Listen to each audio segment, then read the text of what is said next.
Hello and welcome to the Build With Baer Workshop. My name is Pat Bear. I'm here to build a model kit and hang out with all of you. I'm throwing the Bear Cave, the Lego, the Scythe, and the blue emote in the chat. If you are currently a subscriber, you can reply with those emotes. You got to be tier 2 to have that blue emote. Or you can just say hi, you can use other people's emotes, or you can be a lurker, and that's okay.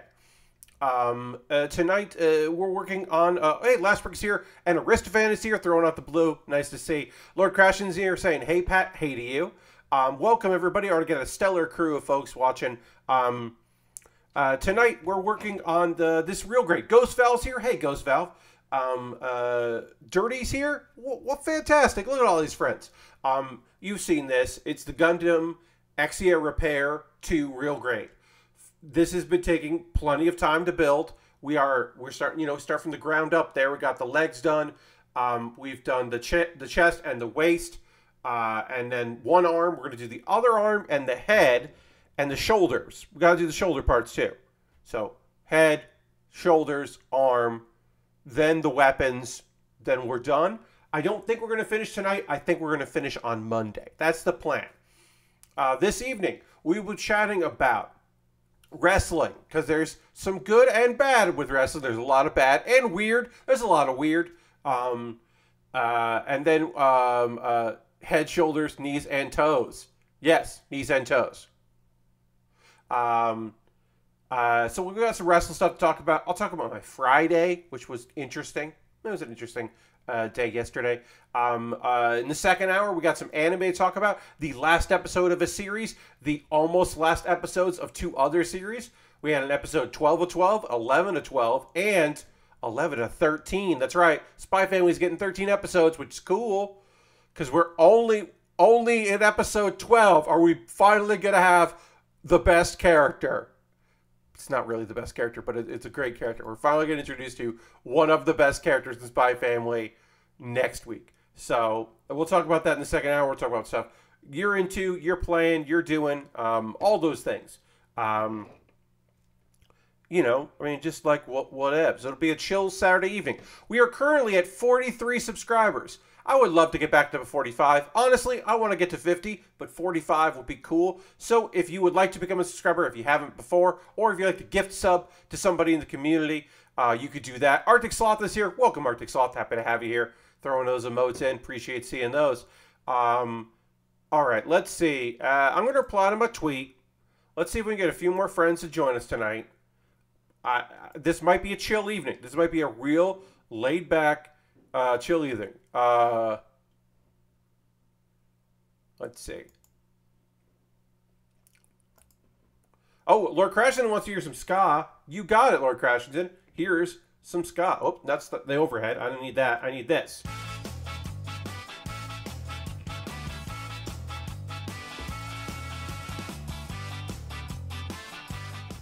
Arctic Sauce is going to make a spicy noodle and chill. Hell yeah. Well, I'm happy that I'm part of your chill plans. I hope all those plans go well. We are going to get going on our arm here in just a moment. One thing I will do before we get into that is just mention I'm promoting it a little bit here. Next Wednesday's stream, June 22nd, it is Jackbox Party Pack 8 birthday stream. As you can see by my very excellent graphic design, because it is my passion, of course. My actual birthday is on the 23rd, but let's call this my birthday party. I should have capitalized the M in mine. Oh well, I'm not going to fix it. Jackbox Party Pack birthday stream, 9 p.m. Eastern, twitch.tv/PatBear. You know the drill. But anyway, that's my birthday stream. Will I stream? Great artwork, Pat. Thank you, Lord Crashington. Now, will I stream on my actual real birthday, which is the 23rd? Yes. Should I stop saying that it's my birthday stream if I'm going to stream on my actual birthday? Yes. I'm going to change it just to promote that it's the day before my birthday stream. So this is a temporary art that I put up today. But I will start promoting that, hey, the day before my birthday stream is going to be on the 22nd. And then the 23rd, I'll be like, hey, I'm working on this Kirby model kit because it's my fucking birthday. So I'm going to do both. But the last 2 years, I've played Jackbox on my actual birthday, so I want to keep that going because I like doing that. So we might as well just say, you know, the day before my birthday stream. So I'm going to change that to that. I probably won't even keep that image up. I probably will just start saying, hey, it's the day before my birthday. Please come hang out. I will probably just promote with the Annie song, hey, it's my birthday. Or Anne Marie, hey, it's my birthday. Which came out, unfortunately, like April or May of 2020. So there was no summer for, like, proper summer for it to be a summer jam. But it's a fantastic song about how, hey, it's your birthday. It's my birthday. Everybody love me. Give me lots of money. It's my birthday. Like, don't, like, I can't be sad because it's my birthday. I'm going to force this to be a good thing, which is a fantastic song with a good music video. And I'll probably share that. But it's a shame because that song is a banger, but it came out at the worst possible time to be a banger. All right. We're going to work on the arm here. It's just use that Beatles song. Nobody will do anything about it. Yes, indeed. Let's see. So, housekeeping. I mentioned my day before my birthday Jackbox stream. That's fun. The Wednesday after that will be the next installment, the next incredible installment in Pat Bear's Anime Club Live. I'll have a live episode. Folks that have not been around for that, basically just means I'll record what will be the next Monday's episode of Pat Bear's Anime Club, and it will be the spring wrap-up and the summer preview for anime, for the anime season, because the next anime season is coming. So I got to talk about the animes. They're on their way, and we need to know about them. All of the shows coming out. Overlord and others. I honestly haven't been paying attention to the summer season. The big shows for me are actually coming in October, so the fall season to me is going to be bigger because the fall season has new Gundam and has Bleach coming back, which is just weird. So, like, I'm kind of more in tune with that information than I am, like, what's coming this summer other than Overlord. And Devil's Part-Timer season 2 is also, I believe. Yeah, and also there's going to be a Trigun next year, and I don't have, like, that's not going to be a Pat Bear's Anime Club because there's not enough information about what the fuck that means. And 2, I don't know how to feel about that yet. I just don't know quite how to feel about the idea, the very concept of a new season of, a new series of Trigun. Like a reimagining of Trigun, animated by the people that, Studio Orange, the people what brought you, Beastars. Because it's going to, it's a fully 3D, animation. So it could look cool as shit.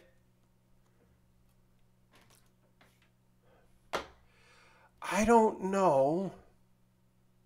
I don't know how Vash the Stampede feels in 2023. Like, I just don't know how Vash works in 2023.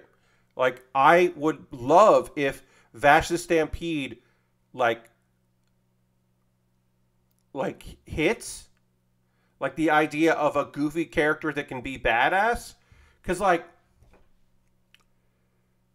I don't know. I feel like Trigun is going to feel like Orphan.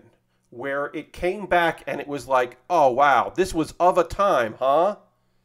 And I think Trigun fucking rules. Don't get me wrong. But I don't know. I just don't know. Vash is so goofy up until he's not that I just can't quite get a vibe if, like, it's gonna work. Or are they gonna, like, make him more of a badass or less of a badass? Like, I don't know. It's a big question mark for me. That's, like I said, I don't have my thoughts fully together on this, so, like, I know I'm not gonna do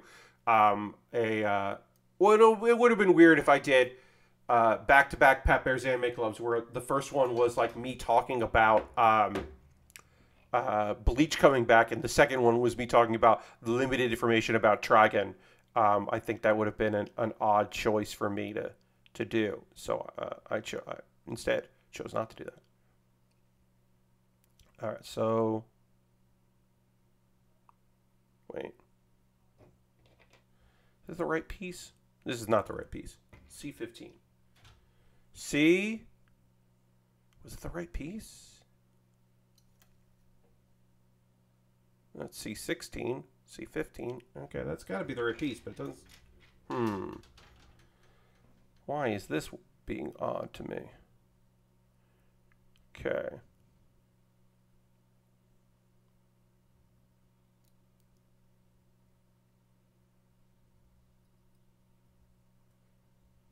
Did I put the... This piece is going on weird, and I'm feeling a way about it. There we go. Okay, so that went on. I don't know why I thought that was wrong, but it's not wrong. That's always fun when you're like, hey, why does this feel bad? That's always a great sign when you are just very confused about a thing. All right, so that's on. We're just going to go with it. We're going to figure this out as we go. How's everybody doing tonight? I hope you're all doing well out there. Maybe it's not night for you. Maybe it's afternoon or morning or whatever. Maybe you're all going through, you know, just your day. Your day has been happening and you've been doing your thing. But I would love to hear from you because tonight I do have some things to chat about, but I don't have a lot. I don't have like heavy amounts of things. I want to talk about good things before I get into within wrestling. Before I get into the bad things or the things that just make you go, "What the fuck? What are we fucking talking about here? What's going on?" So let's start with the like. This is kind of nice. I'll talk about the Forbidden Door card, AEW. New Japan Pro Wrestling, Forbidden Door. It's the two companies putting a show on together. That's fun. I think that's pretty fun. The card, as it shapes up now, it's going to be a little while, so don't worry about it. We got Jon Moxley versus Tanahashi for the... after waffling a bit, I decided to get the new MH Rise expansion on the Switch instead of PC. All right, Dirty. You got it on the go then, or your big TV, and not worry about the PC. Okay. Well, I hope it's fucking fun and you're having a great time. Let's see. We need D1 13. 13 is 7, 11, 13 is missing here. So is it D2 13 that I need instead? Did I grab the wrong one before? I must have. Okay, got it. Got it. Aristophan says I've been playing Neon White on Switch, which is pretty wild. Yeah, I've been watching some people play that game, and I've been watching some people who are good at that game play that game, and goddamn, I know I will never be good at that game, so it is very fun to watch people who are fucking picking that shit up kick ass. I forgot to put a sticker on here. I put the cover over the sticker before I put the actual sticker on. So, Forbidden Door. Our main event is Moxley versus Tanahashi for the interim AEW World Championship. I'm not super psyched because I think Tanahashi is awesome, but I don't think he's winning, and I don't really want Moxley. Like, Moxley Punk, I don't care about. Moxley is the interim champion. I don't really care about too much. But if it means that he'll drop it before Punk comes back, that might be interesting. I don't know. It could be okay. But I'm not necessarily excited about either of those people as the world champion right now. The AEW All-Atlantic Championship match is going to be a 4-way. We don't know who all the competitors are right now. But we know that Miro is in it, and Pac is in it, and Malachi Black might be in it. And I'm going to think Malachi Black will be in it. And I don't know who to pick in this one. So I'm going with Miro. And maybe it's Malachi Black, but I think it'll be Miro. Spicy Mustard says, Brother Nero. Miro. Miro. Sorry that you heard me wrong. Miro. He was Rusev in WWE, and now he is Miro. He's God's chosen wrestler, but he's mad at God lately. No, Brother Nero will hopefully not be wrestling soon for a while. Dirty says, I got to listen to my sibling complain about my parents making, what's the word for not quite nice, but not hostile with their a-hole ex so they can still be part of their grandkids' life after my sibling cut them off. So today has been a fun day. Yeah, that's a delicate situation where I don't have any advice except that I hope that people can figure some shit out. Because if you can't figure some shit out, then shit's just going to keep getting worse and more fucked. So I hope that people can cool out and come to a understanding that benefits everybody. But I also understand that that is easier said than done. Okay. So, yeah. So I hope that that fucking works for you. That's an upgrade over Russia's chosen wrestler, indeed. God bless Miro. So I think Miro's going to win that one because it would make sense for him to have a championship to be a big monster in holding, and they don't seem to either necessarily now or maybe ever want to put him in the title picture. So I think it makes more sense for him to be around to just be causing a ruckus and making a fuss. So I think that's the way to go. So hopefully that all works out. But I also, as I said, I could see it also being Malachi Black. I mean, he hasn't beaten Penta yet, but I could see it being Malachi because that makes a fucking ton of sense to have it be Malachi Black, since he has a staple of nasties to have a big a title as the runner of said nasties. That to me makes a ton of sense. Really puts something about that faction being important if the person in charge has it. Yes, Lord Crashington, I have seen Murph, the new nasty mascot for Nerf. Nerf named their mascot Murph, which I appreciate. It does look like a man made out of foosballs, or a woman, a person made out of foosball. It looks like a foosball thing. And I do hate that. I do indeed. I dislike the very idea of this, of Murph. I am not a Murph fan. And I don't dislike it so much that I turn around and actually like it. I don't like looking at it.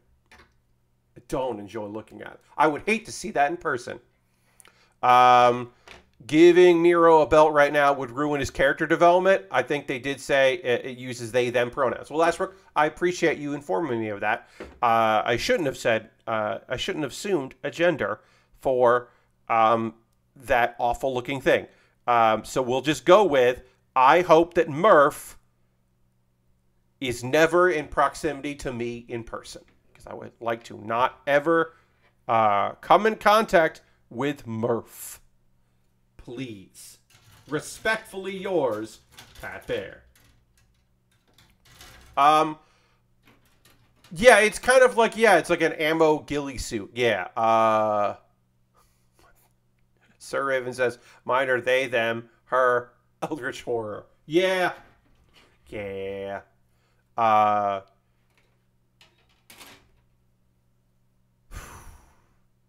I'm just not a big fan. But Lashberg, I see what you're saying about, we'll go back to Miro. I see what you're saying about Miro, like him having a belt maybe doesn't satisfy his current quest that he is on. So I could see that. So then maybe Malachi Black makes sense to win that. I don't know. Or maybe it'll be for someone from New Japan, because I feel like New Japan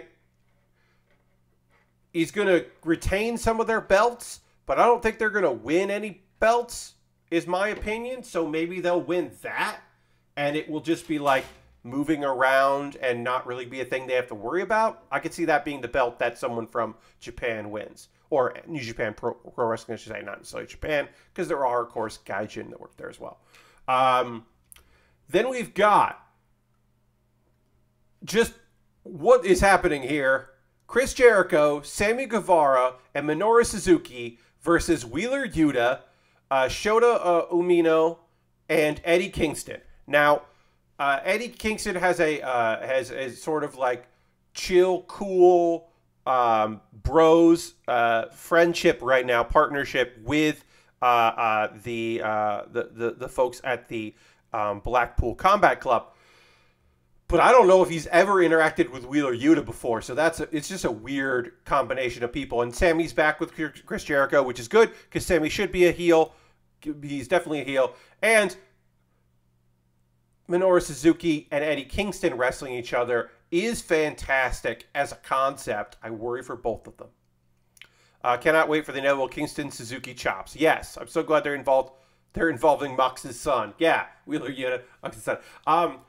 I think this is just like Moxley's busy, and it's a way to get like Jericho on the card, who has international appeal. I don't know. Eddie Kingston eventually has to stop wrestling Chris Jericho. Like, this can't be the summer. Like, this can't be his thing this whole summer. At some point, they gotta fucking finish this, because I am losing interest. Oh, Shota is Mox's son. Okay. I thought you were talking about Wheeler. Yeah, okay. Yeah. Yeah, I guess Wheeler's more like Daniel Bryan's handsome son. So that's going to be wild. Hey, here's the one that people are dumping on, and I don't quite know why. Will Ospreay versus Orange Cassidy for the IWGP United States Championship. It seems like people keep fucking forgetting that Orange Cassidy is a great wrestler. Because he has some comedic chops, because he's funny, and he's got a gimmick that you can explain. He's not just like hard man. He like has a thing. He has like a bit that he does. So I think people, like, forget that he is a fucking competent, very fucking good professional wrestler and will, like, do some good shit and will be, like, good in this match. And he's just going to frustrate Ospreay a whole lot, which is great. He's going to frustrate him, and then he's going to, wrestle him, and then Will Ospreay will win, because I can't imagine Orange Cassidy is going to win that belt, but it'll be a fun match. So I'm into it. Yeah, I don't care about the man, Ospreay, at all. But I like Orange Cassidy being in a high-profile match, so that's cool as shit. When Mox went to New Japan, Shota was a young lion, and Mox adopted him and called him Shooter, and he was part of Mox's first loss to Toru Yano. Okay, see, Lashbrook, this is stuff I do not know. So there you go. Did not realize. That's okay, that's Shooter. Well, great. Ooh, I wonder if there'll be any, like, Wheeler Shooter, like, issue. Because, it's like, well, you're in, I should be in the Combat Club, not you. I wonder if there'll be any shenanigans like that. Who knows? Because New Japan does not have a women's division. There will be women on the card. Somehow, somebody got through to Tony enough to say, hey, you should probably have 2 women on the card, because, you probably should have some women wrestle on the card. So, we've got Thunder Rosa versus Toni Storm for the AEW Women's World Championship match. There is scuttlebutt right now that Thunder Rosa is going on a Japanese tour and will be hitting up some Japanese companies. So I assume that she will be winning at this event so that she is still champion, so she can be a champion touring Japan. That is, of course, the scuttlebutt. I don't have any actual proof that's the shit that's going down, but that is what the dirt sheets are saying. Spicy. Bull Nakano is retired. She has a YouTube channel, and you might not recognize her because she is not buff and bulky anymore. And of course, she does not have her hair up. But yeah, you might not recognize her if you look up her YouTube channel. It is a bit of a shock. There's every couple months somebody I know is just like, hey, have you seen this? I don't have a link right now, but give me a second. I should be able to find Bull's YouTube channel. YouTube.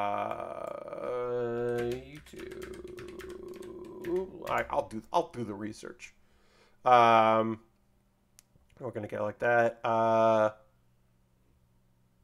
Let's see, channel. Let's see if I can find it. Oh yeah, Bull channel. All right. Let's see. Hopefully I can. Yes, here we go. Bull Nakano's YouTube channel here. Of course, it is in Japanese. I don't believe that she has any. It's her interviewing other wrestlers. A lot of them like other retired wrestlers. Seems to be it. But yeah, it's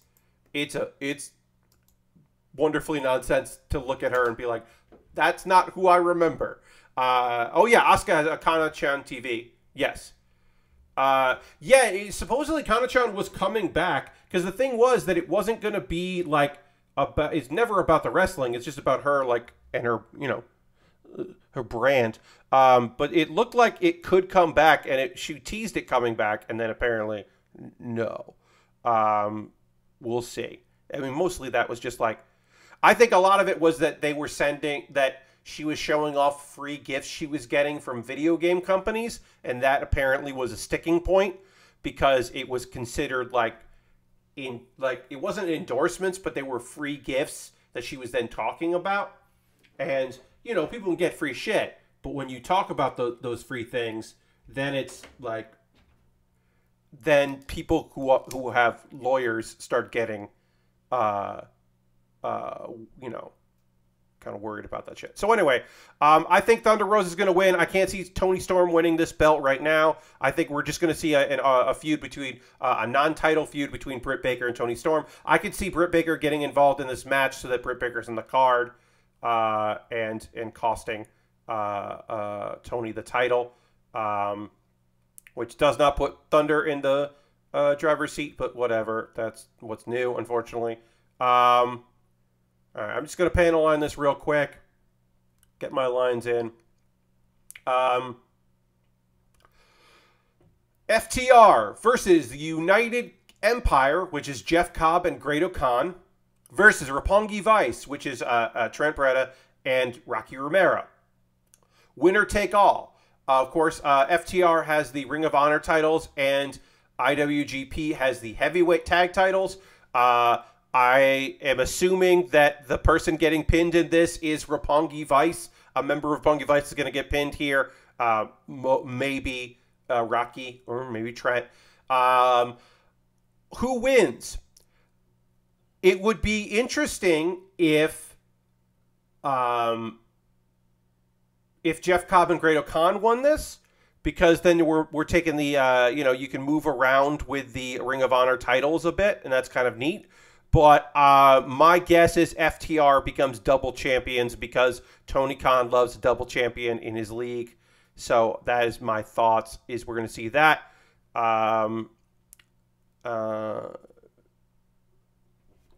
Yeah, I don't know.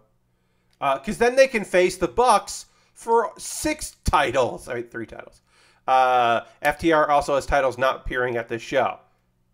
Yes, they also have other belts, right? Yeah, they're multi-champions. They've got some other belts. I can't remember what other belts they have. Do they have a Mexican wrestling belts that? No, because if they had belts from a particular wrestling company in Mexico, then they wouldn't be on the card because because that's the thing going around. So Jay White turned down the challenge from Hangman Page, because Hangman Page originally challenged Okada, but then Jay White won the belt, so Okada can take some time off. And so Jay White has the belt, and he rejected Hangman Page's challenge, and then he also said he won't face Adam Page. But Jay White, I have to assume Jay White is going to fight somebody for the IWGP World Heavyweight Championship at Forbidden Door. I have to assume he's going to fight somebody. I just don't know who it's going to be. I legit, like, I don't know. I'm not fully sure who that would be. Oh, they have the AAA titles. Okay, yeah.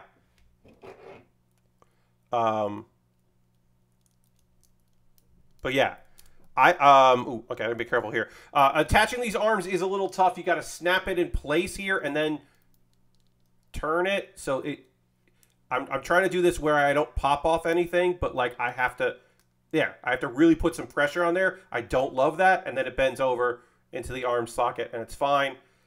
We are now mostly body complete on this kit, other than the head, and I'm glad about that, because that arm felt like it wasn't good. It didn't want to go on, but it did go on, which is good.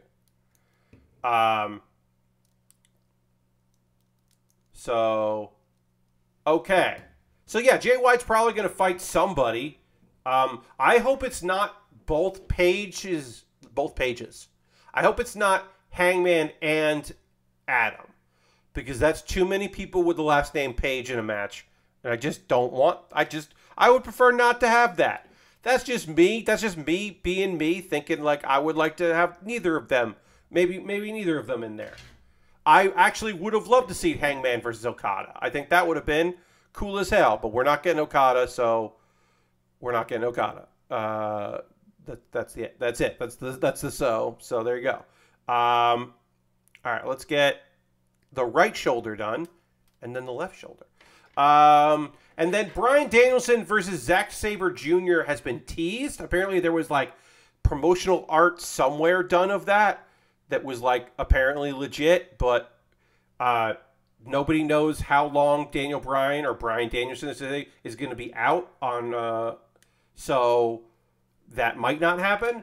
The idea of two very good technical wrestlers fighting as technical wrestlers, with the possibility of Zack Sabre Jr. getting in the face of William Regal, sounds fucking great.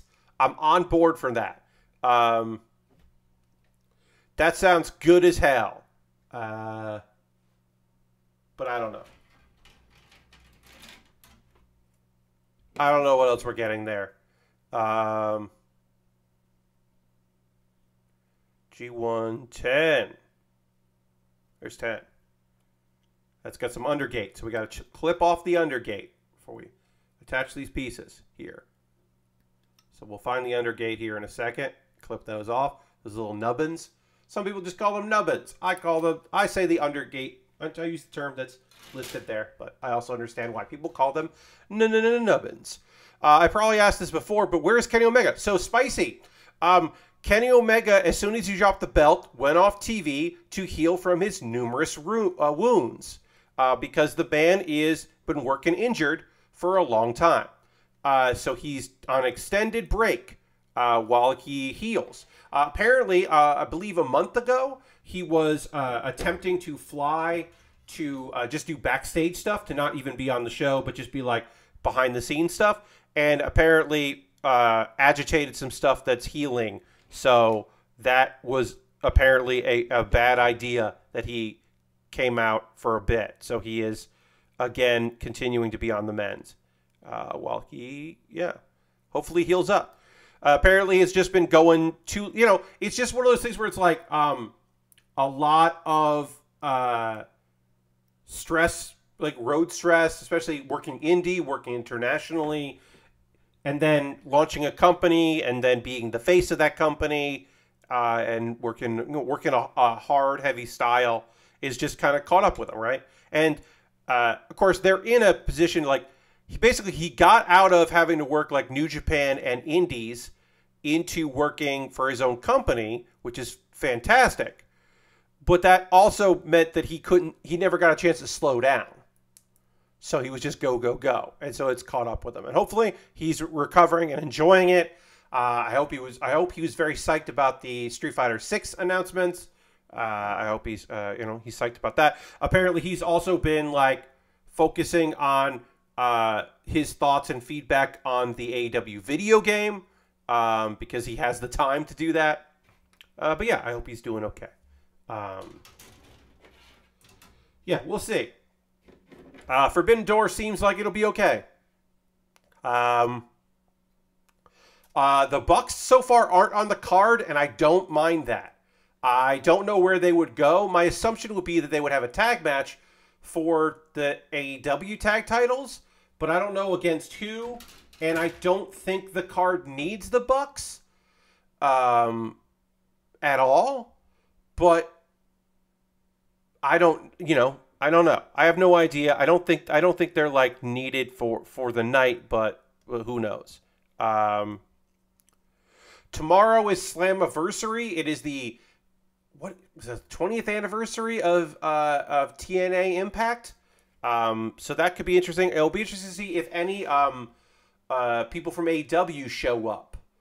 Like AEW / Ring of Honor, like, is Samoa Joe going to be there? Like, there's some, they had a relationship. Of course, it's not going as it was, but still, some of those big names that were big for them, like, Christopher Daniels. People that aren't, like, doing, like, huge things. Could be interesting to see. You know what the card does need? LIJ. Yes. Frankie Kazarian. Yeah. Yeah, Frankie Kazarian could, like, that can make that can make some sense to have a Frankie show up to that. One wonders is WWE, do they owe Impact a favor for the Mickie James thing? Are they gonna like is AJ Styles gonna show up? I don't think AJ Styles is gonna show up. But like maybe Abyss shows up because he's backstage. Maybe Jeff Jarrett shows up because he's working backstage. He's not on TV. He's teaming with Motor City Machine Guns on Team Impact. Great. Oh, that's awesome. I didn't know that. That's fantastic. That's the kind of deal you make, because Frankie right now just came out of a program. Now he can't wrestle for the TNT title, so like they're not using him. He can do something cool there. But yeah, I wonder if like Abyss shows up, because like I'm sure there are people who don't even know that that dude works backstage at WWE. Jeff Jarrett, maybe people do know. But I don't think AJ Styles is making an appearance. I think that's too big. He is. Oh no, Spicy Mustard. So Slammiversary is happening, and they teased. What they always do, they tease like people from the history of that company, and so people speculate. Okay, well, who's actually going to show up for the event? Now, a while back, even though she's an Impact star and their Knockouts champion, Mickie James was in the Women's Rumble this year. So that was a favor from Impact to WWE. So the question remains, is there like a favor that WWE would do for Impact to have a Impact star show up there? Not a former Impact star who is now a WWE star. AJ Styles feels like that is like incredibly important to the company, but like not something that WWE would say yes to. Like WWE probably wouldn't be like, no. They might send like Jeff Jarrett or Abyss, as I'm saying, guys that work backstage that are on camera to do that, maybe. And then somebody like Kurt Angle, who doesn't have a deal with WWE right now, could maybe make an appearance there. Like Booker T apparently did not enjoy his time in Impact. Booker T is an on-air personality for premium events, but he's not there day to day. So like you could make the thought that perhaps a member of the main event mafia would make an appearance. But he's also gone on record being like, oh, what's my favorite thing about Impact, my favorite thing about TNA, I got to ride a lot of roller coasters. He liked the parks at where they were filming. So I don't necessarily see that. Yeah, I think it's AEW would be more likely to lend some talent to that, since they've had a working relationship really recently than WWE. But like I said, there certainly could be some people, in backstage capacities making an appearance. That's certainly possible. I don't know. We'll see. I mean, that's definitely not on my... I don't think that's on anyone's radar, Stevie. That would be wild. It would be unbelievably wild if Hogan showed up. But again, I just don't think that... I don't think anybody really wants that. I think there'll be like a Hogan reference. Actually, here's the thing. Here's the person I think would show up. Hogan's daughter. I think she would show up. And that would be kind of funny if she came in. Flair. TNA Sting. I mean, Sting just came back from quote-unquote injury. I don't think Sting would show up for that. That's just my opinion. Flair, yeah, I mean, Flair does go where the money is, but I don't know. I don't see how that would make any sense to anybody, but that actually wouldn't stop anyone from doing anything when it comes to business. But I don't know. TNA Sting.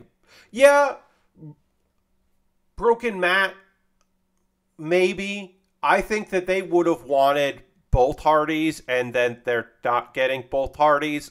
One would fucking hope they're not getting both goddamn Hardys. So I don't know, but I could see. Here's the thing.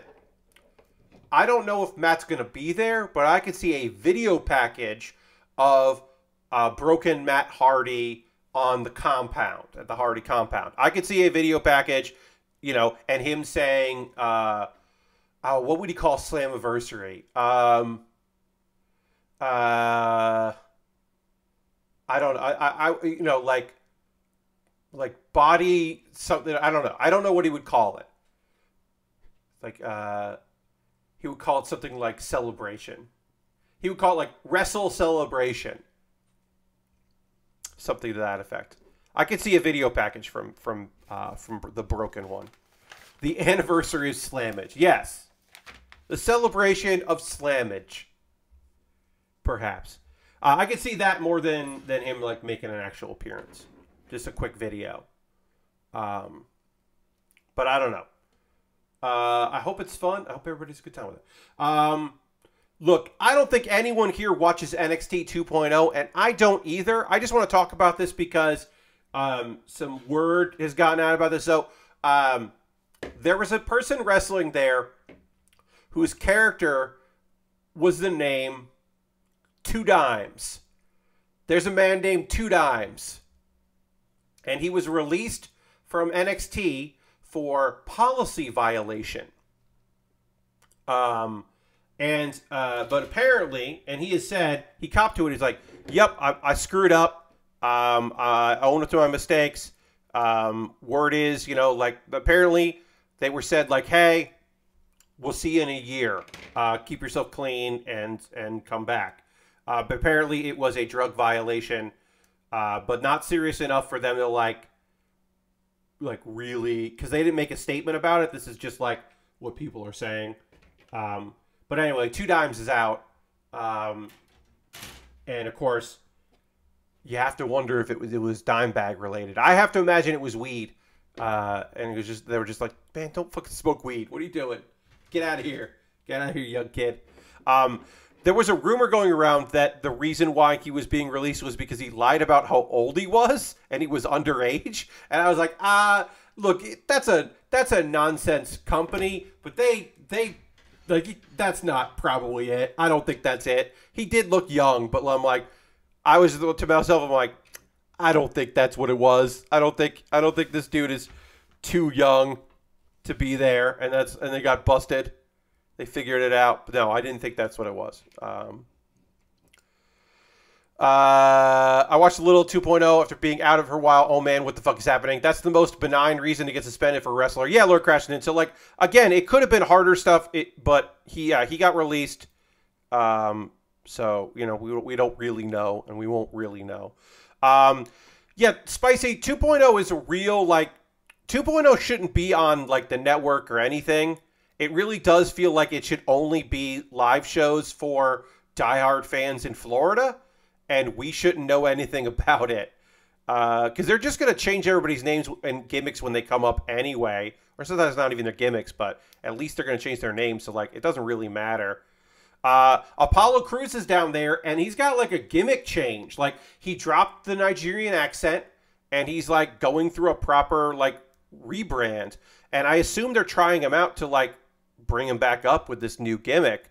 And that's kind of cool, because we haven't really ever gotten enough like actual good Apollo Crews. So, oh shoot, I missed a little thing I got to chop out here. I think this is not going together right. No, that looks good. Why didn't that want to fit together then? I thought I missed an undergate, but I didn't. I don't know.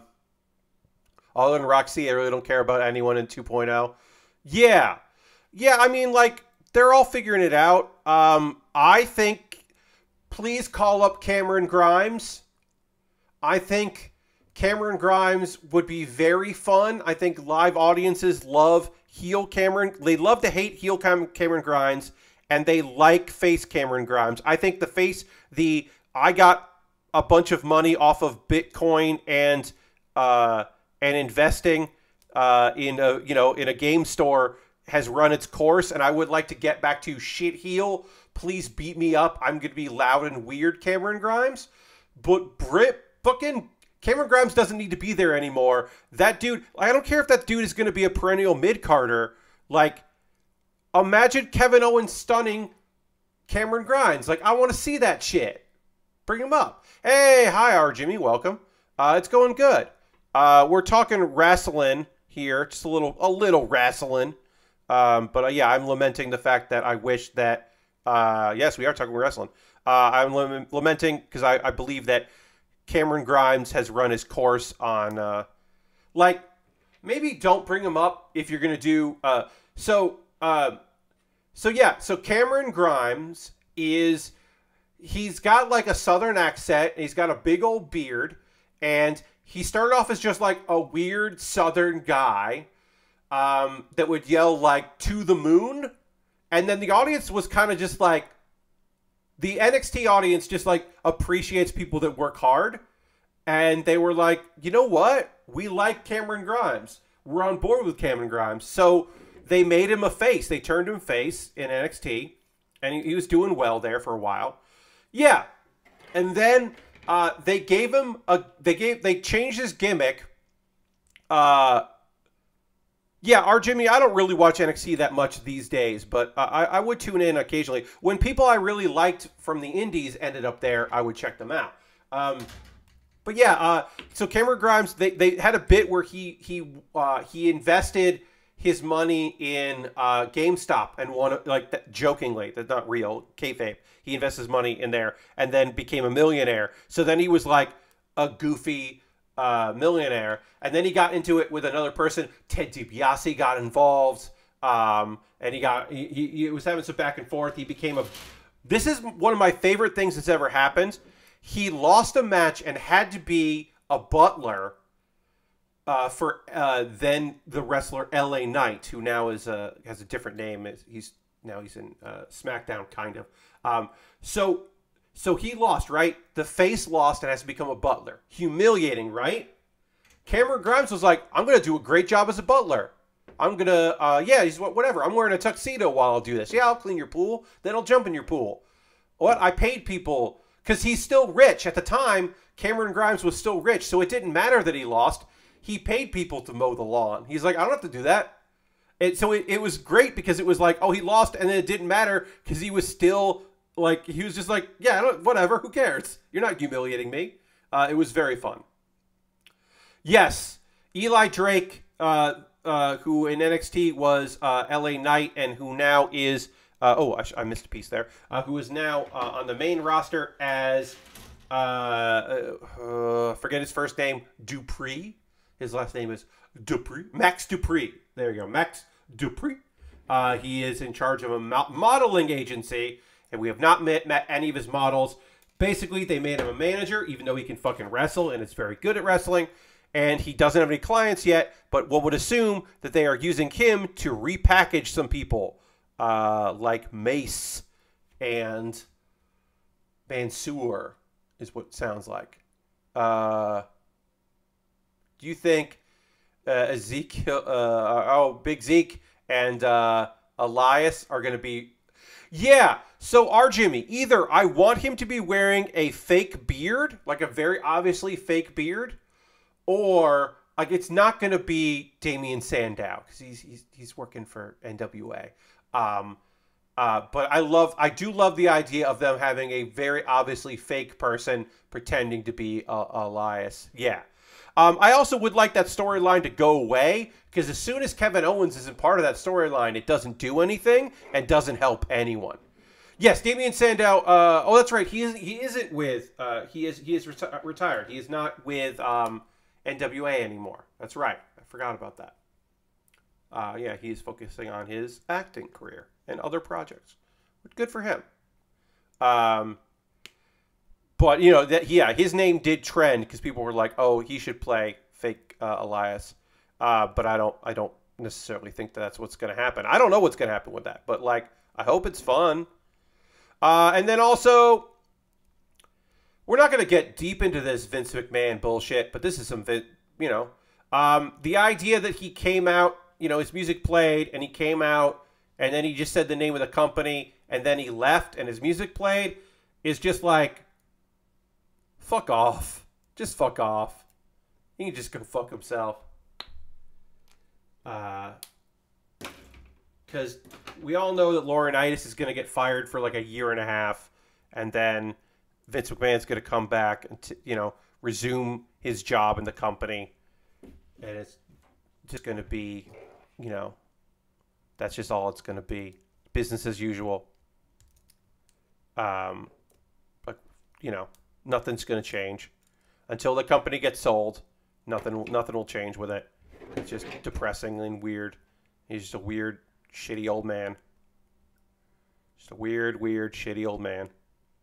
All right, let's try to get this shoulder on here, and then we're almost done being body complete. We're almost body complete on this kit. We got to build the head. There, we got a shoulder on. We got the arms on. These shoulders I don't love these things. They don't really stay on great. But we'll get them on there. We'll get them looking good. So yeah, Vince McMahon sucks shit. Water is wet. Hopefully this will be enough for him to take a fucking long-ass vacation and we won't see him for a real long time, but I don't necessarily believe that to be true. It's garbage, and of course we hope that the woman that is also involved in all this remains away from bullshit as long as possible. We can only hope. She's already had a weird, terrible relationship with Vince McMahon. She has suffered enough. So we hope that things are cool. I was about 2 minutes late to SmackDown and found out I missed the dumb thing he did. Yeah, he just came out at the very beginning, and then he left again. Brock Lesnar's back.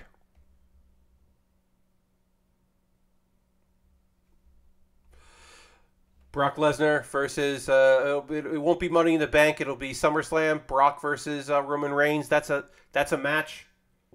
They've wrestled before. I kind of want that to be a three-way fight instead of just a one-on-one. Hey, John Williams says, "Hi, Pat. I missed the Bear Cave. What do you want Mercedes Varnado to do next?" Oh, yeah. That's a good question. Yeah, I mean, where that? First of all, obviously, Sasha is fantastic. So I don't think she's a great wrestler. Sorry. I think she's a great wrestler. I don't think she's a great actress right now. But one way to become a better actress is to not focus on wrestling. Yeah, I think that she's gonna do She's gonna do like some international shows that pay her like an obscene amount of money. And then I think she's gonna do Hollywood shit, which she's already booked on her own. That I mean, you know, this as the story goes, she got Mandalorian from doing Hot Ones, not from being a professional wrestler. She got Hot Ones for being a professional wrestler that told her people, this is something I very much want to do. But, like, that's how she got Mandalorian, for being, like, charming and great on Hot Ones. And then someone was like, oh, is that a wrestler? Okay, well, we should work with her. So, like, I think she's going to be okay. I don't know. I don't know what plans she has. I do know that, like, it's, yeah, I don't think AEW can afford her, and they'd have to build a division around her, and I think it would be great. Yeah, I don't see her going to another wrestling company. Here's what I'll say. I see her doing a bunch of shit she wants to do for a very long time, for, let's say, 5 years. And then WWE backs up a truck to her house and gives her all the money and limited for a few years more say in what she does there.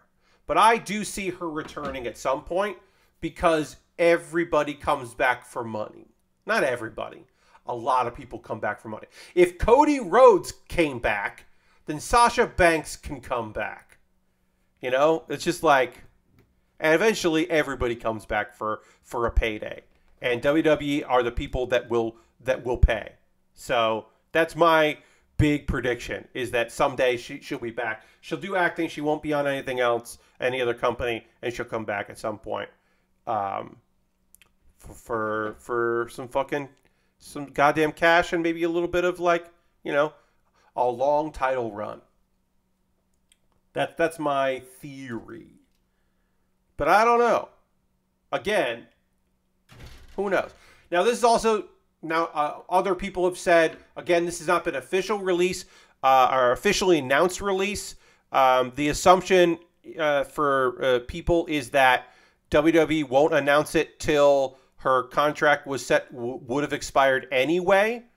So they're not going to say anything. They're just going to keep quiet, in the same way that they have kept quiet about the women's tag tournament, which they were supposedly going to have, and then just decided they weren't going to do. And then as far as Naomi goes, I don't know what Trinity does. You know, obviously her husband is still an employee there. Her brother-in-law is still an employee there, like, and they're big time. They've got, you know, they've got 2 belts. So you could see there being pressure to make nice or whatever. Honestly, I feel like Naomi comes in at some point and goes on a small tear and gets a title shot that she doesn't win, and that's their, like, make good, is they give her a good little program with somebody, because I think people would be excited to have her back. All right. I'm going to have to put these small pieces into other small pieces soon. But right now, let's go ahead and take a pause for the cause. If you are new to the stream and you're like, what's this? This is my opportunity to talk to you about ways you can support the channel. All the things I'm about to talk about here are optional. You don't have to do any of these things. But if you would like to, I would love it. First and foremost, if you're currently a subscriber to the Build With Baer Workshop, you can throw the Bear Cave, the Lego, and the Scythe emote in chat. If you are a tier 2, you do have the blue emote, me as a Super Saiyan. Becoming a subscriber is the easiest way to support what I do here. through Cash Money or through your Prime Gaming Token. If you have Amazon Prime and you linked it with your Twitch, you can do that. You could gift a sub. We've had gifts from Dark Web and Francium, which is fantastic. You could gift a sub anonymously or do it and you know, have everybody see that you did that and take credit for it. That's another way to support the community is through that. For somebody who isn't a member, you could you know, gift them a sub. You could also, bits and coins were always appreciated. We got Harold and we got Lord Crashington in the bits leaderboard. So if you wanted to do that, you could. That's another way to support what I do here. And then if you're like, Pat, I don't want Twitch to have my credit card information. I understand that. You want to keep that shit separate. I got a Patreon. You can join my Patreon, patreon.com/PatBear. I got a $1, a $3, a $5, and a $10 tier. Different rewards for the different tiers, different ways to support me there. So take a look at that. That's an alternative to Twitch. Also, again, I'm just going to go through these really quickly, then we'll get back to building. I got a YouTube channel, youtube.com/PatBear. Subscribe to my YouTube channel. It would be nice if you did. That's free. That's a way to support me. I'm going to have a new video up on Monday. And I have videos up every other Monday and every Wednesday. So check that out at good old youtube.com/PatBear. And there's a membership there you could join. Also, those are monthly charges, like recurring monthly charges. And if you're like, no, thanks. What about a one-time donation to my PayPal or to my coffee? You could do that. Why isn't that copying and pasting? There we go. Copy and paste. There we go. Direct donations are always appreciated, like a one-time thing. Anything I make through those direct donations through YouTube, which also includes AdSense, so watch my videos if you want to help, Patreon and Twitch, all that goes into a fund, and I buy model kits with that. This is a premium kit. This kit right here is a premium purchase. I purchased it from Premium Bandai, and I couldn't do that without your generous support. So thank you very much, everybody, for that. The next kit I'll be building, hopefully, will be something off my from USA Gundam store, and we'll talk more about that in a minute. But it might end up being something that I also purchased with money from your generous contributions here on a monthly basis. USA Gundam store, I bought something last Friday. The shipping label got created today. Yesterday it got created. So it hasn't even shipped yet. Now it's coming from Florida to South Carolina. So if it does ship on Monday, I will have it. I'm just going to finish this kit that I'm building now before that comes in the mail. So that will be the next thing I build, because anything bought from either of my wish list or with a gift card from USA Gundam store, that becomes the next thing I build. It jumps the queue, because that's the least I could do if you're going to spend a bunch of money on me. Least I could do is that. I have an Amazon wish list, as mentioned. I'm going to talk about it briefly here. Then we'll get back to model kit building. There's inexpensive Lego stuff. I've added some new stuff there pretty recently. There's a Pokemon kit that just dropped in price a bit, which is nice, and it's free shipping. There's more expensive kits as well. Some Gunpla there that go from not that expensive to very expensive. I have to keep adding more stuff there. I will refresh soon. Then I have some gear at the bottom, just stuff that would make my life easier if I owned it. So you can take a look at that. If there's anything there that strikes your fancy, you can just pick that up and it'll come to me in the mail. And you can also include a note. I will shoot a YouTube video dedicated to that thing that you purchased for me, and it'll jump the queue, as I said. Alternate to that, I have a Throne wish list, which is a smaller little list, more curated. I really like Throne, and some people want a wish list that is not Amazon. So there you go. That's what that is. No one has ever bought anything on Throne for me. Also, USA Gundam store. As I mentioned, you can buy a gift card there, then send me a DM with the gift card code, and because you get that in your email, and then I will use that gift card code, and I will purchase a model kit. I really want to build this Hello Kitty Zaku 2 double pack. And I can't because I don't have it yet. So that should be the next thing I build, but it won't be. The next thing I build will be the Kenbu. The Malus Kenbu. That's from the Bandai's Not Gundam series they put out this year that I have not watched, but the model kit looked cool, and so I have that. And that's the next thing I'm building, because it's kind of fun to build something from another series. All right, other things. We'll get back to building in just a moment. Just want to go through these real quick. A way to support me for free is to join my Discord. I post build photos at the end of every stream. People post stuff they're working on. It's a pretty chill Discord. So if you're looking for another cool Discord, you can jump in there. Let's see. Also, I have a new Pat Bear's Anime Club coming out on Monday. I talked about that. But if you missed my previous one about Bleach and the 1,000-Year War, which is the only, up until this point, it was the only arc of Bleach that did not have an anime adaptation. It's getting one in October. So I talk about the series there. And then Do You Remembaer is a video series where I read a Wikipedia article and do my best to remember what I read and then talk about it in a video. And I talked about the not-for-profit organization Geeks Out, which puts on FlameCon and a bunch of other cool queer shit, and they're New York-based, and I think they're great. So I talked about that because it's Pride, so I should talk about it. So that's that. We're going to talk about some anime. I'm going to drink some water, and then I'm going to work on the final part of this kit, or the body, besides the weapons, the head. But first, I have to drink a little water, and then we'll get back to it, and we'll dramatically transition back to the overhead. Indeed.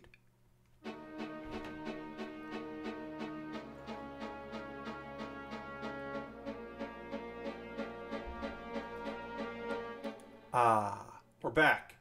Back at the overhead here. We're going to talk about some anime.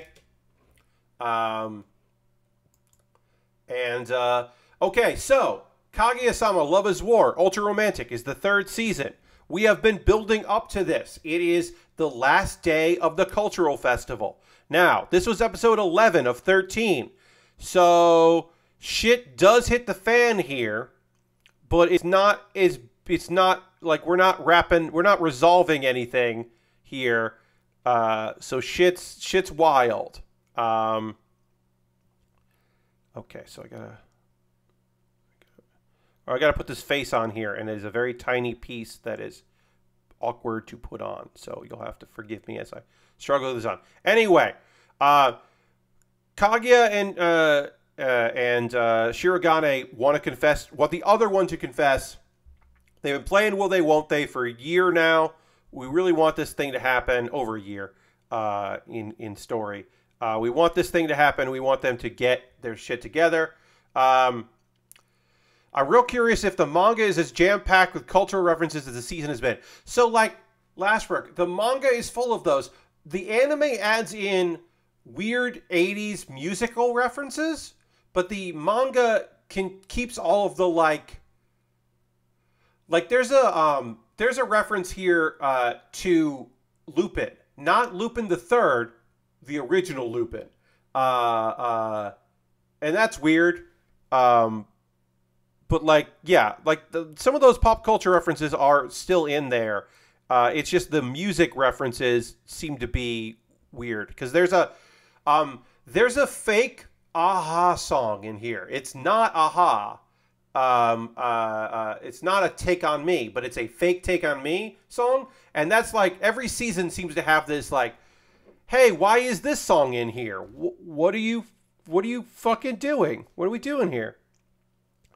Okay, we got a lot of teeny tiny stickers to put on this, and I'm not, well, we'll see.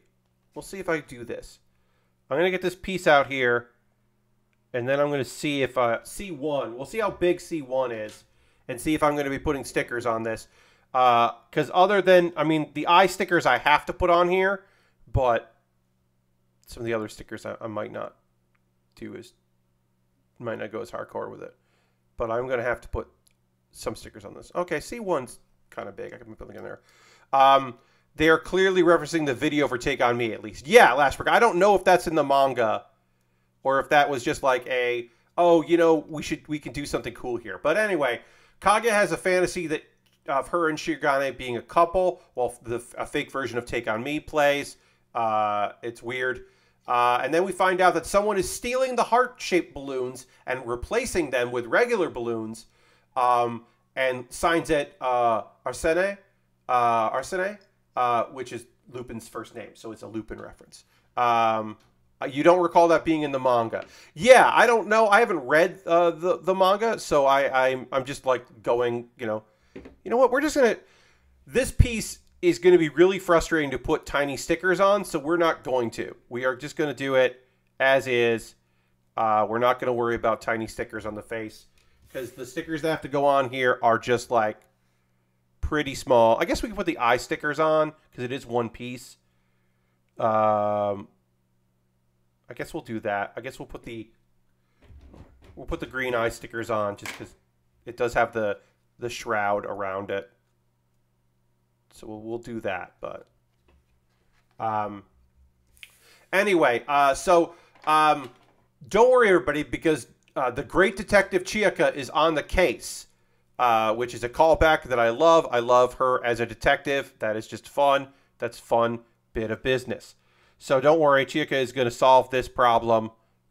She's going to go out there and figure out who's stealing these balloons and replacing them. Because remember, giving a heart to someone is a declaration of your feelings at the Culture Festival. Speaking of balloons, Kaguya visits Shiragane's class project. They're doing balloon art, and she doesn't want to just say, hey, make me a balloon heart. But she also wants him to suggest it. And luckily she gets bailed out by somebody who is just like, well, what about this one? You should make that. So that way she doesn't ask for the heart and he doesn't bring it up. And he makes it, but here's the fucking thing. It was a trap, because to receive the heart doesn't cost money. It costs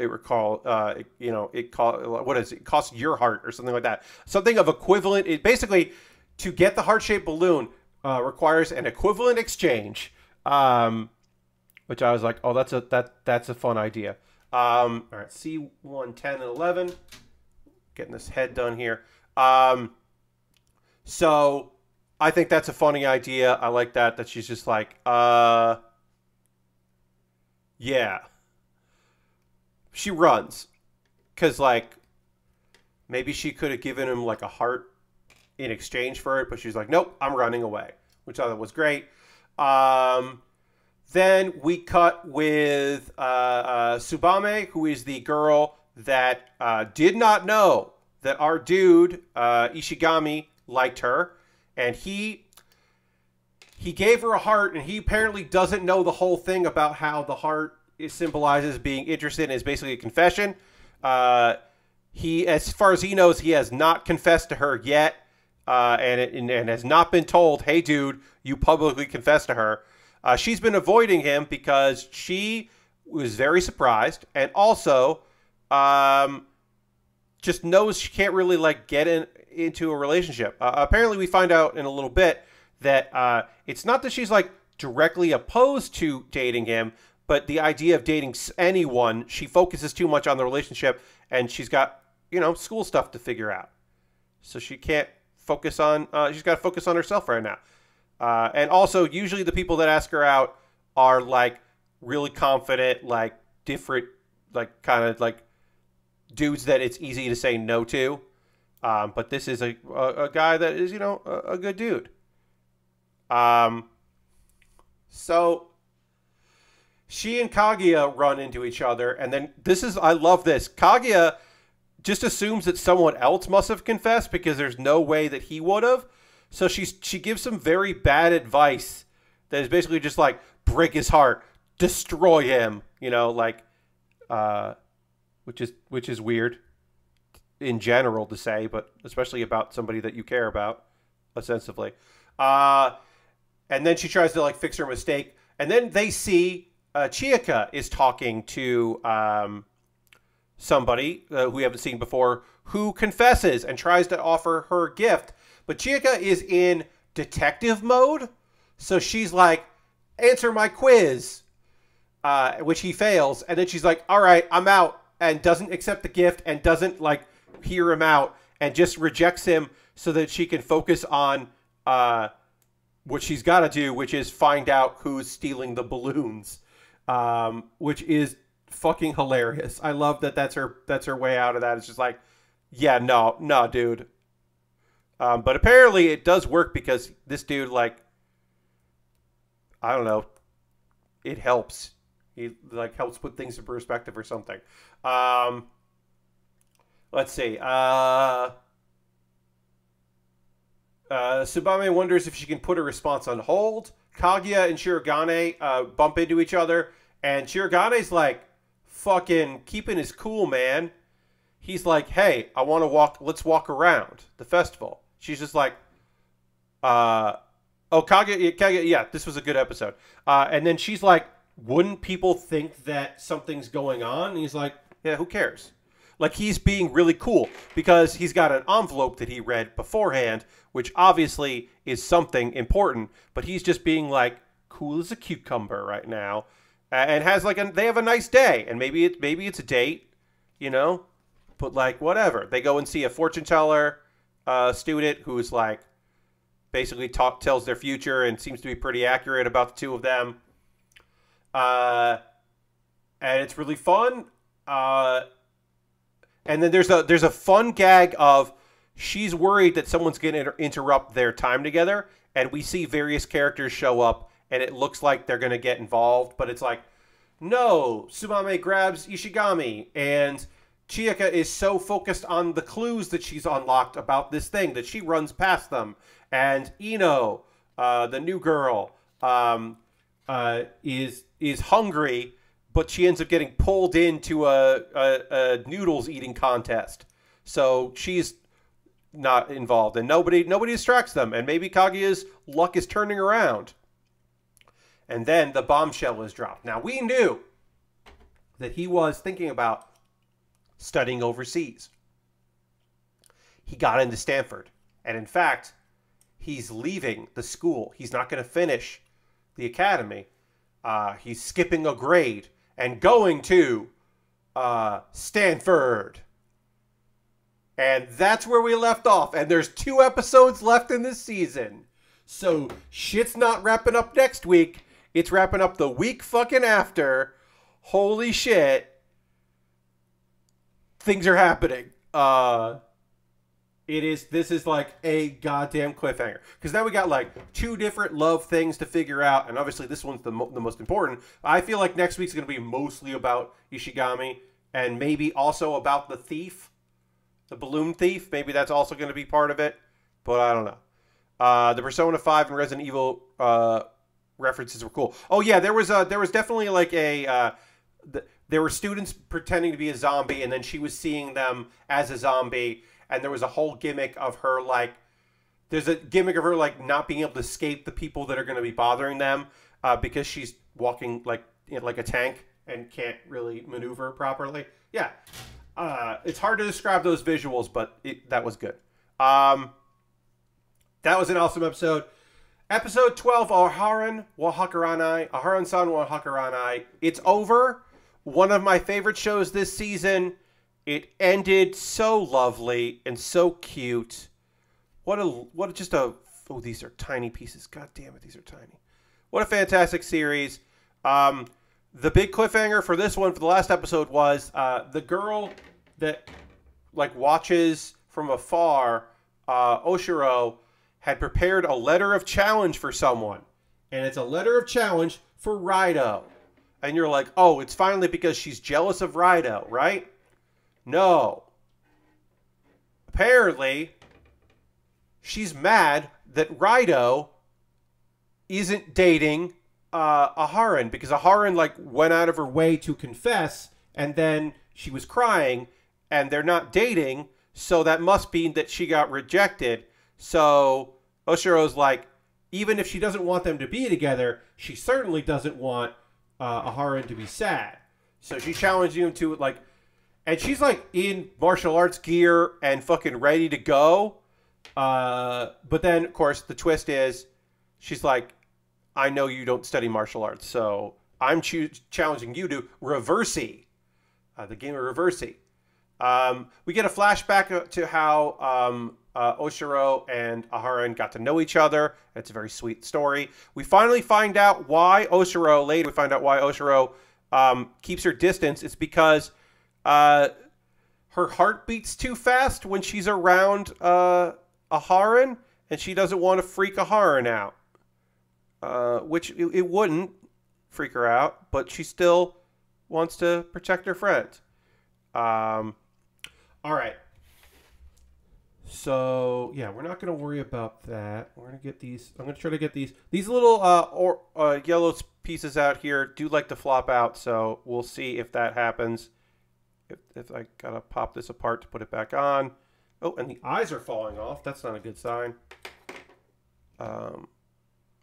This is green behind it, so if the eyes don't stay, it'll be all right.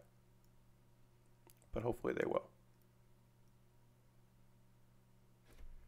But yeah, these little these yellow things do like to pop out, so I might put a little liquid cement on them. I'm going to try to just do it with pressure. Anyway, Raito wins Reversi because he does like Aharen. And he actually is the one that admitted it. She didn't admit it. He admitted it first. Apparently at the camping trip, he was like, yeah, I really like you. And she couldn't say it. But she did kiss him. And he was dumbfounded by it. And she was like, oh, did I read this wrong? Which she didn't. So that's why she ran away. Sad. Because she thought she had fucked up. And then they were just kind of like going about their business, pretending like everything was okay. But also Aharen is there. And she's just like, I do like you as well. And their friends, the other friends were there. And they're like, we knew it. And it's lovely and great. And the teacher that always talks about esteem, that thinks that this couple is fantastic, also overhears this declaration, which is very fun. And they're a couple, and everything's going to be okay. And they're going to include Osuro in things. And then the next day, Aharen gives Raito a letter, and oh no, sorry. Before that, we find out that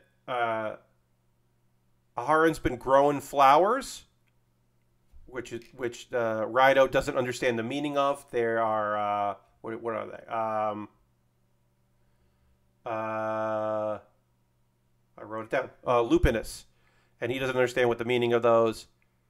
But then she invites him to a tea room. There's a tea room on the school grounds, and everybody else comes, including the two teachers that we see all the time. They come as well. That's a very nice thing. She serves tea as a thank you because, you know, we've known from Raito's perspective that dude has resting bastard face and didn't have friends before this year. But also, Aharen, we know her situation where she, because she is like doesn't understand boundaries well, has felt ostracized from people. And so she's thanking everybody for like having a great year. And then also apparently she's nervous because what if they're not all in the same class next year? What if they can't be together? What if? She's really worried. But Raito's like, I mean, I'm going to see you all the time and your other friends too. It's okay. And then they're holding hands while the Sakura blossoms fall. And we see a bunch of characters from the show. Aharen's younger brother and younger sister. The annoying kids that I don't like. I don't think we see the dog. There's a shot of a girl that I don't recognize, so I guess she's a season 2 character, if there is a season 2. But she's like, we'll see her later in the manga. And it was nice. It was just like a nice way to end the show. If you have not checked out Aharen-san no Hakarenai, I recommend it. There are a lot of romantic comedies this season, but this one is incredibly cute. If you've watched Komi-san Can't Communicate and you wish that Komi was weirder and that the dude in that show was also fucking weird, this is the story for you, because these characters, everyone in this show is weird except the one friend dude. He's not really weird. But all of the main characters in the show are weird and have stuff going on with them and are interesting. I think it's great. So I recommend it. It's one of my favorite shows this season. Aharen is really fun and great. And there is a rap segment in it that is not terrible. And I think it is fun. And I was pleased with it. which for me is a big fucking deal because my flight instincts kick in a lot of times when that happens in anime. When there is a rap bit. Let's see. Spy Family. We'll get through this one. This is episode 11 of 12. I'm so surprised Spy Family only has 12 episodes. Wait, maybe it does. Does Spy Family have 13? I know that Kaguya-sama does. It has 13. Maybe it does. This is episode 11 of Spy Family. Let me look at the spring. Spy. No, it's 12 episodes. Okay, so next week's the last episode. All right. Okay, so this is episode 11 to 12. This is a Anya heavy episode, which is great because Anya rules. Kaguya has 12, but it's a double length, says Lashbrook. Really? I thought it was 13. I'm going to look at... Annie Chart usually doesn't have that wrong. Annie Chart's usually pretty good about that. Okay. But I thought... Okay. Oh, all right. So here's the deal. It's 12 episodes, but according to Kaguya-sama Love is War, it's 12 episodes, but episode 12 is double length. So... that is what Annie Chart is saying. That is not a double. That is just 12 episodes, but episode 12 is twice as long. Now there might be season 3 part 2, but it's not a double. It's not. It's a 2 core. There's a break in the core because it's not continuing. So, okay, that's what it is. Okay, got it. Looked it up. Thank you, Lashbrook. Originally, I believe people had said it was 13 episodes. It might just be that they decided to make episode 12 twice as long. Okay. That makes a lot of sense. Okay. Great. So next week's the last episode of that. All right. That's good. So Spy Family. Again, this is an Anya heavy episode, which I am not against because Anya is cute and fun. Look. She's got to be getting these stars, these Stella stars. She's definitely not going to get them from, like, academics. But maybe she could get them for community service. So Lloyd is like, all right, you're going to volunteer at this hospital. And, of course, she doesn't do a great job. It's pretty fun. Like, she's trying her goddamn best, man. There's a lot of pressure on this girl. To get some shit done, but she's trying. She does help save someone, sort of, because there's a boy named Ken, if I remember correctly, that is there and falls into a pool, and then Anya can hear him through telepathy. So she's just like, "Oh shit, something's going down," but of course she also falls in, and then Lloyd saves both of them. But Anya gets praised for finding out what was happening and being the only one to notice what was going on. So she does get a Stella star. And then we get to see Anya acting like a fucking big shot. She, something goes well for her, and she immediately is just like, hell yeah, I fucking kick ass. And then a bunch of people are like, you definitely cheated to get that. But who's coming to her defense? Oh, it's the boy that she's like in a rivalry with, which is fun. What's that fucking kid's name? Damien. How can I forget his name is Damien? Anyway, Damien's like coming to her defense, which is nice. And then Becky is like, what are you gonna get? What is a reward? Your parents should reward you. And then she talks about her own dog. So then Anya's like, hey, what if we got a dog? And they were like, yeah, all right. So they're getting a dog. And then at a pound for genetically altered dogs, because of fucking course, we see a dog visualizing the Forger family. And now we're finally going to have the last main character of the story will finally be revealed next week. It's finally fucking happening. It's dog time. And that's the episode. If I missed anything about that, let me know. But I don't think I did. Solid episode. We're building. There was one thing. Lloyd is getting a fucking lot of pressure to like get this meeting happening and to get going. So one would assume that he's got to like get some stuff. He's got to get this shit done. But he's getting fucking pressure to get it done. But yeah, it's a good episode. I think that's it for the anime I've been watching. What if the new character was Vince McMahon? Yeah, I don't. Look, there exists the possibility that Vince McMahon dubs the dog's voice in the dub. I mean, because anything can happen. It's very unlikely and also doesn't make any fucking sense. But you could say it's possible because, you know, anything is possible. Is it plausible? No. Let's see. We're finishing Monday. I will be talking about Shikimori's Not a Cutie. We're not done with that shit because they've had 2 weeks off, so we're only on episode 9. Shikimori's Not a Cutie started late in the season and then also has had 2 weeks off. So that shit's behind. But we are going to finish... what am I going to say? Trapped in a Dating Sim, The World of Otome Games is tough for mobs. That's ending. That's episode 12 of 12 is coming out tomorrow, and then will be discussed on what do you call it? On Monday. So we'll talk about that then.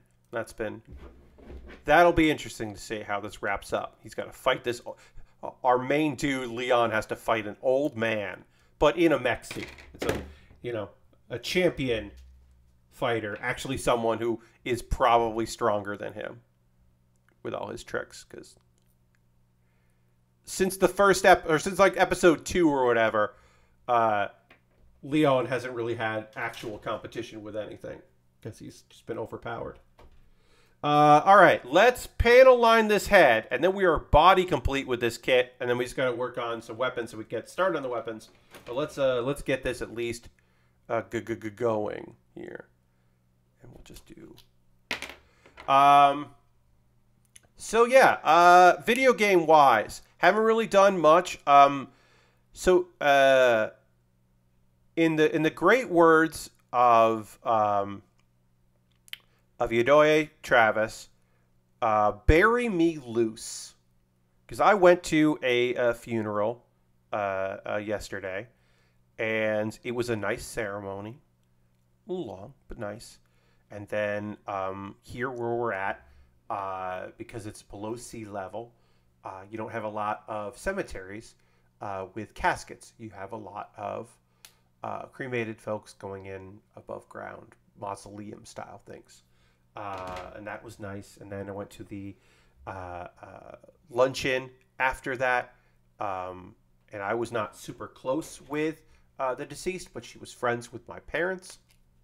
And it was nice to talk to her, to the husband, who has been very nice to me.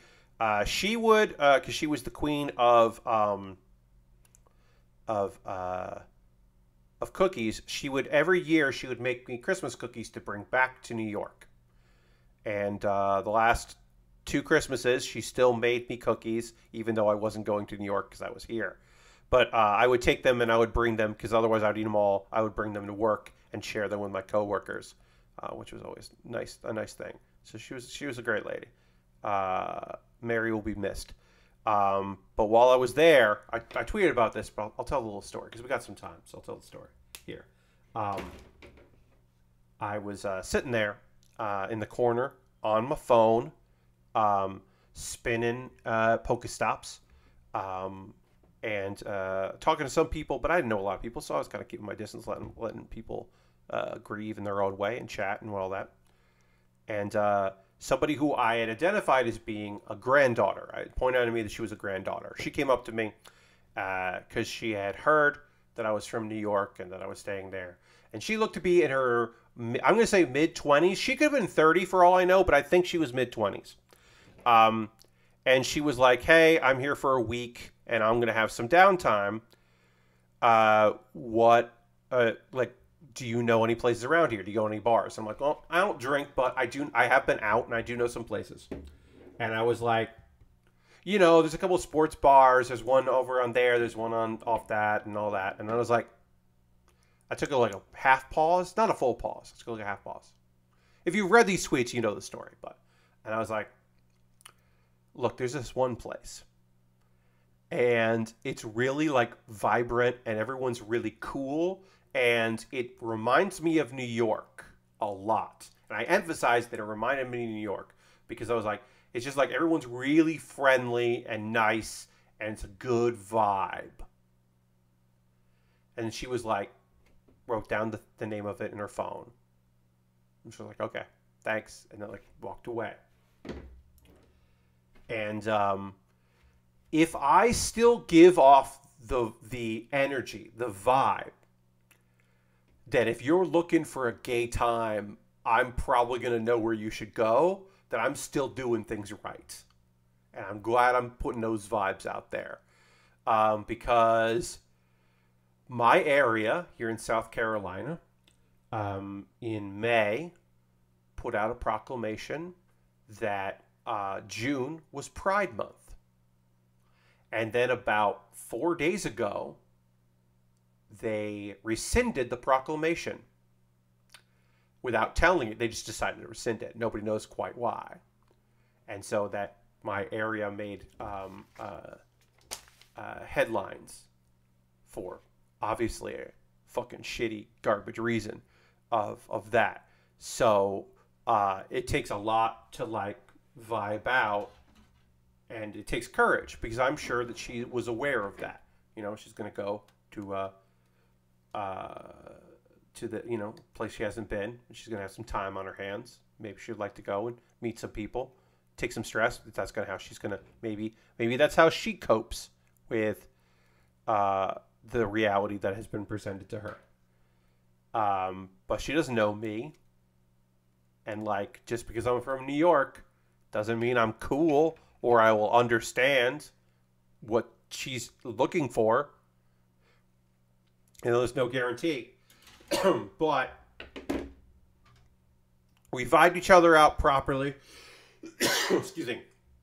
And we understood what was going on. And I'm very happy that I was able to facilitate that. Because that is, we got to look out for one another. And the place that I recommended to her, they have Drag Race Bingo. They watch the episode of Drag Race and play along with a bingo game. And they do karaoke on Sunday, karaoke brunch on Sunday. And their vibes are great. So I hope she has a real good time there if she ends up going.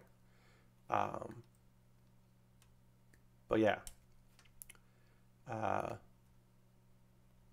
So that kind of made my day. That made me feel okay about things. Lord Crashton was talking about the TMNT game. Yeah, if you have video games you're playing, you're getting into anything, you're up to some stuff this weekend, you're playing some games, let me know. I like hearing from y'all about what you're into, what you're up to. That shit's cool. So feel free to tell me. Saying the TMNT game is rad. It led me to look up the wiki page for the 87 series to see that they made about 80 episodes 2 years when they're just pumping them out ASAP. Yeah. They struck while the iron was hot. They knew they had a good thing going, and they made sure they were going to get their goddamn money's worth of Teenage Mutant Ninja Turtles. Yeah, because that's just yeah, let's go for this. Let's go for broke with Ninja Turtles. But yeah, if anybody else is playing anything, doing anything, checking anything out you want to tell me about, I'd love to hear it. I like hearing from y'all about that stuff. I'm not playing much of anything. Tomorrow I'm going to be playing some D&D. I can tell you that. I got some motherfucking Dungeons and Dragons tomorrow. My regular crew, we're getting together. We're getting the band back together. Getting some shenanigans. Did I put this on wrong? Is that what it is? Yes. I put this on wrong. I was like, this doesn't look right or feel right because it wasn't right. Haha. I've been pulling back too far. I think because my camera... I've zoomed in so much that I'm like, I should be here. And I'm like here. Sorry, everybody. So I should be building over here. I apologize for that. You can also tell me in chat if you're like, hey, Pat, you're not really centered on the table. You can always tell me that stuff. I don't mind hearing that. But yeah, let me know what you're up to. Lastbrook played a bunch of Steam Next Fest demos. Think Cursed to Golf was probably the best thing I played. Yeah, I did not play any of those things. I did not check out any Next Fest demos. I mostly have just listened to people talk about them on podcasts and such. But yeah, I didn't check out shit. My big thing coming out of not E3 was that I purchased and then completely beat, and then went back after the stream and 100%ed Lumbear Jack. That game fucking kicks ass, and that was really fun. From the Wholesome. Hard at work on Desert Bus Craft this weekend. Nice! Yeah, at some point, I have to start thinking about my this or that anime edition, because I've done it 2 years in a row now, and I feel like I'm going to have to keep doing it. So I will. I haven't thought of that. The true or fake titles for movies in the Fate series was something that I came up with like in January of last year. So I had like a whole year to craft that, which was good because it took a long time to come up with fake titles for that. So I had a long time to prep for that, but I have not figured out what I'm doing this year for the for Desert Bus to send Graham one. Yeah, I thought the True or False was good. My first year, last year, the year before, I should say, was Isekai or Magic Card. Is this a title of an Isekai, or is it the name of a Magic Card? Not knowing who was going to be on what night, because it had like Ian, who is like used to play a lot more Magic than he does now, but obviously knows a lot about anime. I did not suspect Jordan to be on the crew. Jordan watches bullshit isekai anime and plays Magic and works a fucking Magic store. So like I was like, oh fuck, Jordan's gonna know all of these, and he did. He knew all of them. And then also Ben Wheeler knows more about anime. Well, here's the thing. Ben Wheeler knows every fucking Magic card. So if it didn't sound like a Magic card, he was going to be probably right about it. That one, I think was I thought that one was a really fun idea, but I didn't know who was going to be there.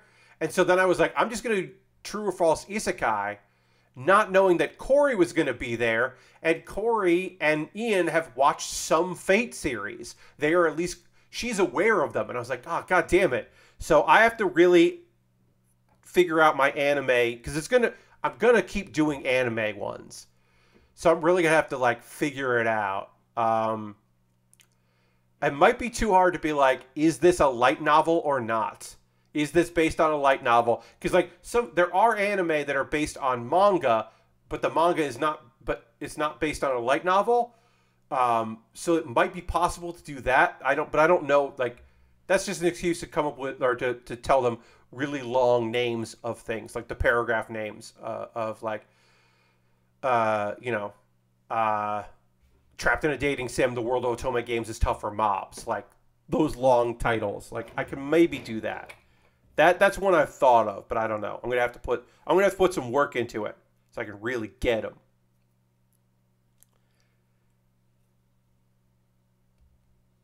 But yeah, good luck on the on your crafting.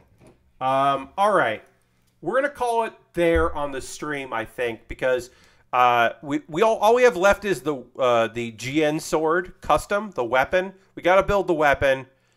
We already have the right hand to hold the weapon. We got to build our like blade, and then also our shield as well. So we got a shield and we got a weapon to build, and we're going to build that on Monday. And then I guess I can tell you about Magic Card. Oh, no, sorry. And then I can tell you about the Kenbu. That's the next thing we're building. Now, if somehow miraculously by Monday night I receive the Hello Kitty Zaku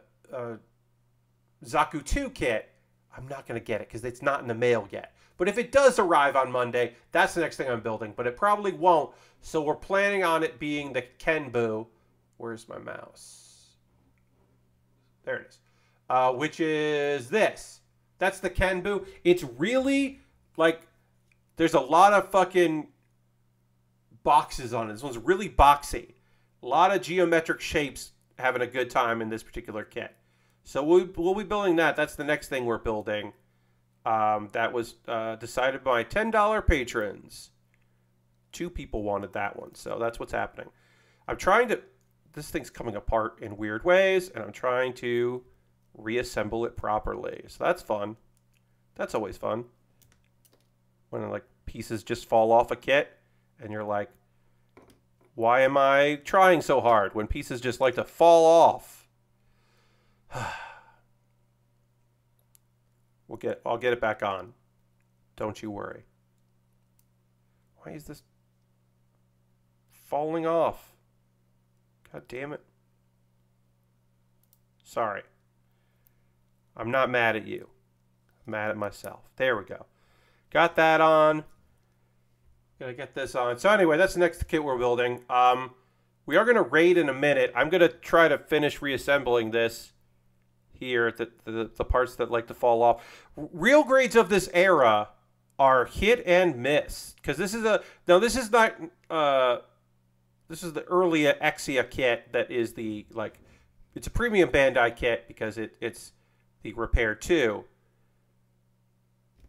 So it's like an early real grade that then they like modified, customized so that it could be the Repair 2, which is awesome, but it also does mean that it's still a kit that has some problems. So we do need to be pretty careful with it.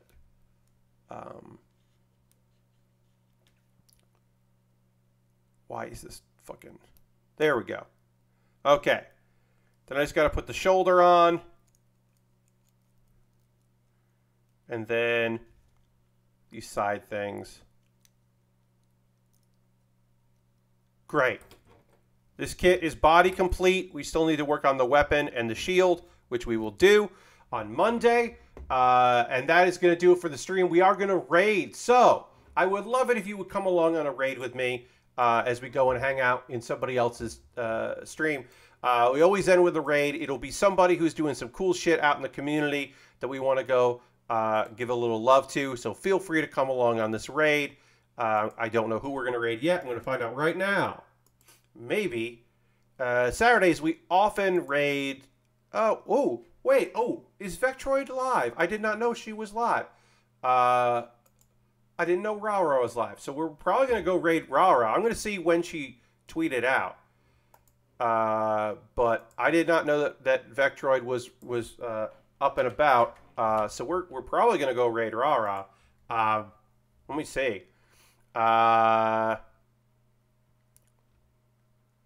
don't know when she went live, but even if she's not up for that long, we're gonna have a fucking weird time with my friend Raura. We're going to Vectroid Live.